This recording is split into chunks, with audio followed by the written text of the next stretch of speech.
Okay, let's get right into it. What really happens to your brain when you drink caffeine before bed?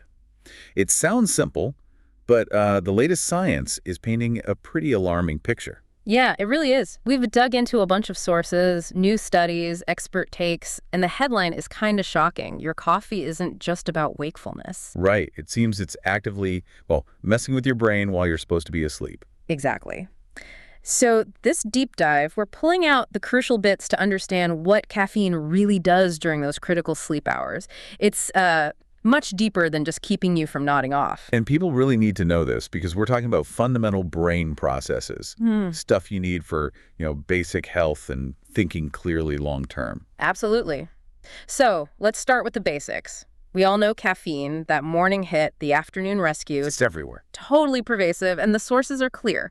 Caffeine is a psychoactive stimulant. Basically, it's a drug. And didn't the sources mention it's like the second most traded commodity after oil globally? Yeah, that's a figure that floats around. Whether it's precisely second or not, it's massive. And it kind of speaks volumes, doesn't it, about how much we rely on it, maybe how sleep-deprived we are. It does make you pause. We're leaning on this stuff pretty heavily just to get through the day. Exactly. And the issue isn't just that immediate buzz. It's what happens hours later, long after you think it's worn off. Okay, so that brings us to the big question. How long does this stuff actually stick around? You hear about half-life. Right, pharmacokinetics. That's the science of how drugs move through the body. So, the half-life. That's the time it takes your body to get rid of half the caffeine you took in. And for most people, that's around. Generally about 6, maybe 7 hours, though, genetics can play a big role there. Okay, 6 or 7 hours for half. So a noon coffee, maybe half gone by dinner. That still feels like it might be okay if I go to bed late. Well, this is where it gets really interesting and maybe a bit concerning. There's also the quarter life. Quarter life? Okay, what's that? That's the time it takes for a quarter of that original dose to still be floating around in your system, still active, in your brain. And for caffeine, the quarter life is? Roughly 12 hours. 12 hours. Seriously. Okay. So my standard cup at, say, 12 p.m.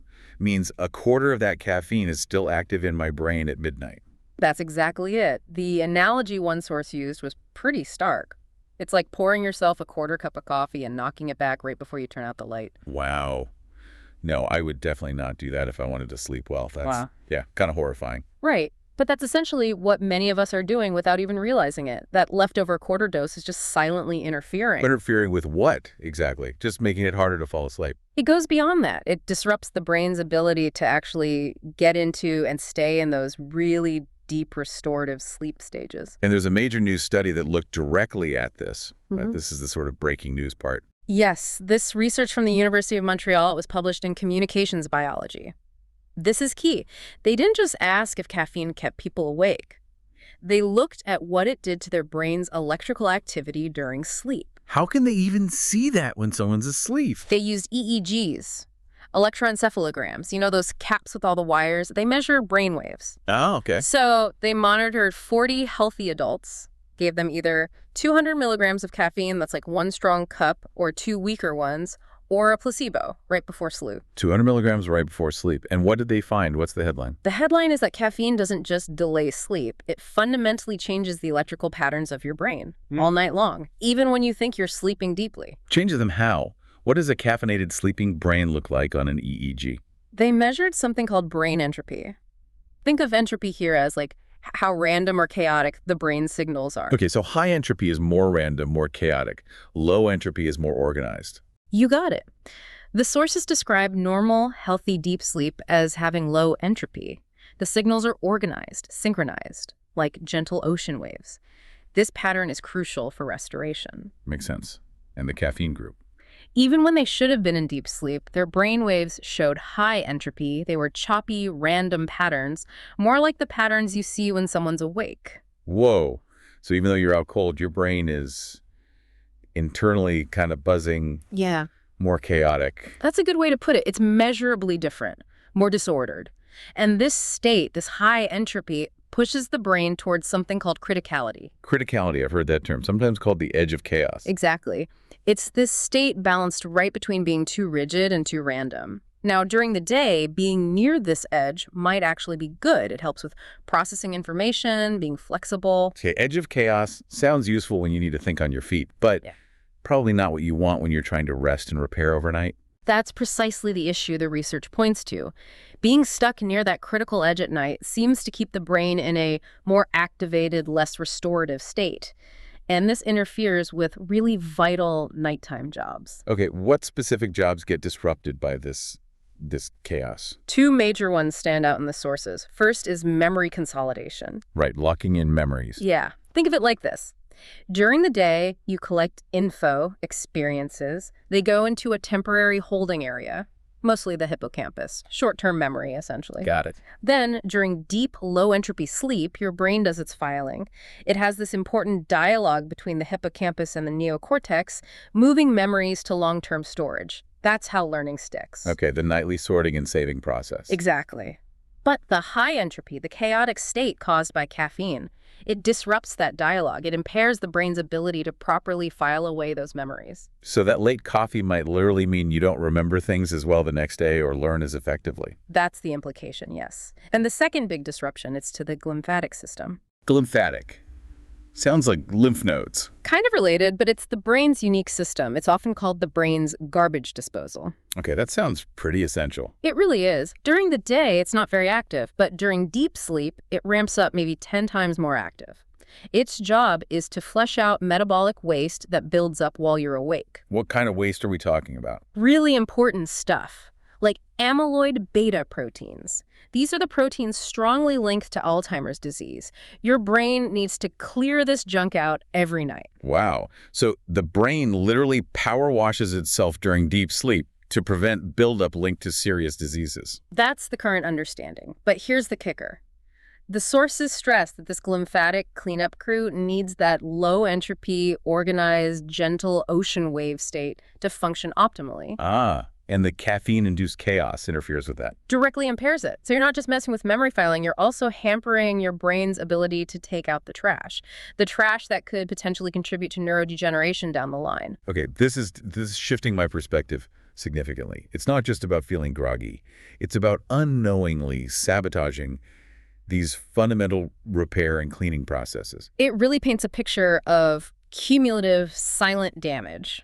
Stuff happening below the surface that you're just not aware of night to night. Now, the study also found something surprising about age, didn't it? Who's most affected? Yeah, this was fascinating. They compared younger adults, 20 to 27 in the study, with older adults, 41 to 58. And the results were a bit counterintuitive. How so? The younger group actually showed stronger neurological changes from the caffeine. Their brain entropy went up more. They shifted more towards that criticality state, especially during REM sleep, which is key for emotions. So younger brains react more dramatically on the EEG. Does that mean caffeine is worse for them? Not necessarily worse in terms of overall disruption. It's complicated. While the younger brains showed bigger changes in the electrical patterns, it was the older group whose sleep was more messed up overall. They actually woke up more frequently, and crucially, they found it harder to get back into deep sleep once they were awake. Huh. Why would that be? Less change in the pattern, but worse actual sleep. It seems to come back to those adenosine receptors, the brain's sleepiness parking spots. Adenosine builds up, parks there, makes you tired. Caffeine blocks those spots. Right, the parking cone analogy. Exactly. Younger brains typically have more of these adenosine receptors, so when caffeine comes along and blocks a bunch of them, it causes a bigger, more noticeable shift in the brain's electrical activity, more spots being interfered with. Okay, more receptors equals bigger measurable change. Makes sense. But older brains tend to have fewer of these receptors naturally. So caffeine might cause less dramatic shifts in the EEG patterns because there are fewer spots to block. However, There's a catch. yeah, sleep architecture itself just gets more fragile as we age. You naturally have less deep sleep, wake up more easily. So even if the caffeine causes less pattern change, any disruption hits harder. It knocks their more delicate sleep structure off balance, and it's much harder for them to recover and get back down into deep sleep. I see. So fewer receptors mean less obvious EEG change, but the sleep itself is more vulnerable and struggles more to bounce back from any disturbance. Precisely. So the takeaway isn't that it's fine for one group. It negatively impacts both, just in slightly different ways. Younger brains show the bigger alteration. Older brains suffer worse disruption because their sleep is already less robust. Bottom line, Late caffeine isn't good for anyone. And it's not just age, right? The dose matters hugely. And genetics. Oh, absolutely. That 200 milligrams in the study, that's pretty moderate compared to what many people drink. Give us some examples in the sources again. What are we really consuming? Okay, so a Starbucks Grande, that's around 310 milligrams. A Venti can be over 400 milligrams, like 415 milligrams. A Monster energy drink, about 160 milligrams. Even things you might not think of, black tea, has 40, 70 milligrams. Dark chocolate, 12, 25 milligrams per ounce. Wow, so it's easy to blow past that 200 milligram study dose, especially later in the day. Very easy. And more caffeine equals more disruption. Simple as that. Then there's genetics. The sources point to a specific gene, SIP1A2. It controls an enzyme in your liver that breaks down caffeine. And people have different versions of this gene. Yep. Around 40% of us, roughly, have a variation that makes them slow metabolizers. Slow metabolizers. What does that mean practically? It means caffeine just hangs around in their system for much, much longer. A fast metabolizer might clear it in, say, 6, 7 hours. A slow metabolizer could be 12 hours, 15 hours, maybe even longer for the same amount. Whoa! So that quarter life effect at midnight could be way worse for them. Like maybe half the dose is still active. Exactly. Their personal risk, their sensitivity is much higher, even from caffeine consumed earlier in the day. This explains a lot about why coffee makes some people incredibly jittery for ages and others barely notice it after an hour. Okay, this all leads to that common argument, maybe the most dangerous idea. But I drink coffee right before bed, and I sleep totally fine. Yes, let's tackle that head on. The research is really clear here. Even people who say they sleep fine, who feel fine, when you actually hook them up to the EEG and measure their sleep, You see problems. you see significant, measurable negative effects, things they aren't consciously perceiving. Like what? What are they missing? Less deep sleep activity, that super restorative slow-wave sleep, REM sleep, gets delayed. Overall, sleep efficiency at the cellular level goes down. And, crucially, that increased brain entropy, the chaos, it's there. Their brain is measurably less organized, even if they don't toss and turn. So they might feel like they slept through the night, but the quality is garbage. Like charting your phone all night, but it only gets to 30% because the connection was bad. That's a great analogy. It's exactly that. It's the silent damage. You don't feel it night by night. But the sources are pretty strong on this accumulation of low quality, less restorative sleep adds up, weeks, months, years. It leads to long-term deficits and damage. You're essentially running on fumes without knowing it. And that long-term deficit, the chronic poor sleep quality, that connects to bigger health problems, right? This isn't just about feeling tired. Definitely not. The sources link this kind of chronic sleep disruption, which caffeine clearly contributes to, with accelerated aging, a weaker immune system, and significantly higher risk for major chronic diseases. But what kind of diseases are we talking about? Well, things like diabetes and dementia come up often. That impaired lymphatic cleanup is a big factor there. But there's also a really strong, maybe surprising link highlighted in the research to kidney disease. Kidney disease. Yeah. How does bad sleep affect your kidneys? Several ways, it seems. Poor sleep can raise your blood pressure, a major driver of kidney damage. It also promotes inflammation throughout the body, including the kidneys, and can speed up scarring processes. Plus, it messes with how well the kidneys filter waste overnight. Okay. Studies actually show that getting less than the 6 hours of quality sleep consistently is linked to faster kidney function decline. And conditions like sleep apnea, which severely disrupts sleep, they basically double the risk of kidney problems. So that seemingly harmless late afternoon coffee habit could, over years, be contributing to serious organ damage, not just brain fog. It appears to be a significant under-the-radar risk factor. Why? The long-term consequences are way more serious than most people imagine. Okay, wow. This is a lot to take in. The science seems really clear that caffeine is doing way more than just keeping us awake. It's fundamentally altering our sleeping brain in ways that seem pretty detrimental. So what's the bottom line? What's the crucial rule we need to follow to protect ourselves? Right, this is the key takeaway, the actionable advice. And it comes from very recent, robust research, like a major 2023 meta-analysis looking at thousands of people. It gives a much clearer guideline than maybe we had before. I always heard, like, the rule of thumb was maybe stop caffeine 6 hours before bed. Is that just wrong now? Based on this newer consensus, that 6-hour rule seems pretty outdated, insufficient.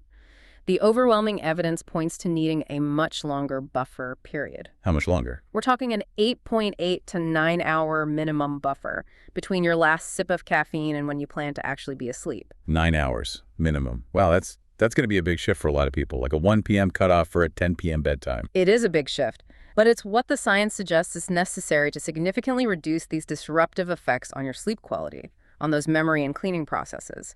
It's the practical action plan. Count back 9 hours from your target sleep time. That's your absolute latest time for any caffeine. So 10 p.m. bedtime means 1 p.m. cutoff. 11 p.m. bedtime, 2 p.m. cutoff. Exactly. And the sources really emphasize this for older adults. If you're over 40, the strong recommendation is aim for noon as your cutoff. Pretty much regardless of bedtime, maybe even earlier, like 10 or 11 a.m. If you know you're sensitive or already struggle with sleep, remember that sleep fragility increases with age. And for those slow metabolizers, Yeah. the 40%. They might need even longer, 12 hours, maybe more. It really comes down to knowing your own body, but that 9-hour rule is the crucial minimum baseline for most adults. And sticking to it isn't just about feeling a bit better. It's about actively defending your sleep quality and your long-term health. This whole deep dive, it really feels like pulling back a curtain. Caffeine isn't just a harmless helper. It's a psychoactive drug causing these chaotic, high-entropy waves in our brains while we sleep. And that chaos directly disrupts vital processes like memory consolidation and that essential glymphatic toxin clearance. Leading to this silent, accumulating damage over time. Increasing risks for really serious stuff, from cognitive decline and dementia to kidney disease. But the science isn't just doom and gloom. It gives us a clear defense strategy. Protect your sleep. Be strict about that 9-hour minimum cutoff. Even if you think you sleep fine after late caffeine, the hard data suggests your brain probably isn't getting the deep, restorative rest it desperately needs. And it makes you wonder, doesn't it, thinking about the scale of this, how incredibly widespread caffeine use is, often late into the day, and now understanding this fundamental disruption to our sleeping brains. Yeah, what does that mean for us collectively? For our overall health as a society, our cognitive function, maybe even our productivity in the long run? Is this massive, almost universal reliance on this drug creating huge, unseen long-term problems? It's a really sobering thought. What's the hidden cost of our collective caffeine habit? So here's a challenge for you listening. Yeah? Try it. Implement that 9-hour rule. Give it a solid couple of weeks. And don't just track sleep time. Pay attention to how you feel during the day, your energy consistency, your focus, how sharp your memory feels, your mood. Yeah, see if you notice changes beyond just sleep itself. Reflect on what that late caffeine might actually be costing you. It could honestly be one of the most important adjustments you make for your brain and body this year.